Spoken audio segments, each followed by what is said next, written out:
Hi, I'm Amy McMullen, and I'm wondering how many of you have ever seen a moose really up close. Well, I would like to tell you of my close encounter with a moose, and I call this story Fishing with a Moose. I was 12 years old, and my brother was home on leave from the Navy, and he wanted to go fishing. He drove us up the mountain to this place called Sawmill Lakes. It was a group of 3 lakes off the road. You had to hike in about 1.5 miles. It was a gorgeous summer day, and my brother had his fishing pole. I had my fishing pole. We had a tackle box and our night crawlers, and we had our trusty dog Shep running alongside.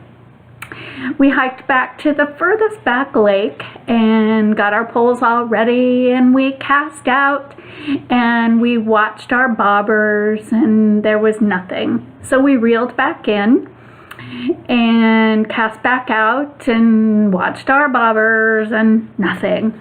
So we probably did that a few times before my brother decided we could hike up to the next lake.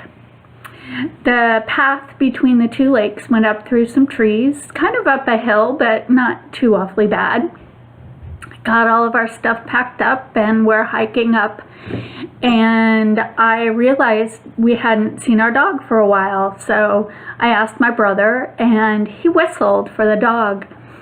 And as we were walking up the path, we heard some yelping, and we stopped and thought, wow, what's coming down the path? And we heard and felt some really serious thumping, and the ground was shaking. I stood in the middle of the path with just frozen in place.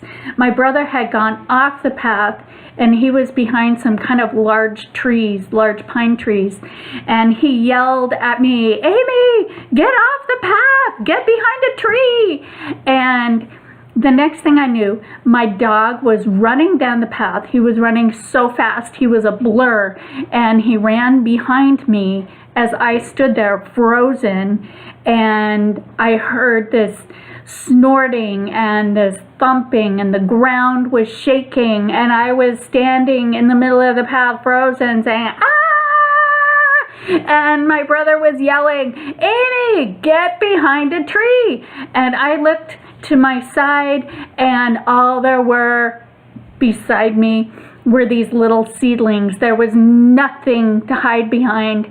And as I stood there frozen, a huge, very agitated, very angry, very, very big cow moose was charging down the path. And just as it got to me, where I could see its eyes, I could see its nostrils, my brother grabbed me and pulled me behind the trees where he was standing. We were both going, standing as still as we could as the moose charged past us down to the foot of the hill. And she stood there snorting and pawing the ground and stomping. And we waited. It felt like hours that we waited there. She lost interest instead of charging us again.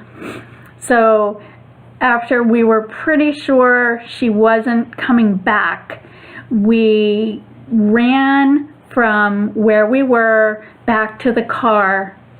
It wasn't very easy to run because I was wearing flip-flops, but we did make it, and I have lived to tell the story. I do have 3 pieces of advice. Number 1, if you ever go fishing where there might be a moose, kind of make sure that you have some trees around, some big trees that you can hide behind. Number 2, don't wear flip-flops. You should wear some real shoes in case you have to run from the moose. And number 3, keep an eye on your dog. Don't let your dog run ahead. Good luck and have fun.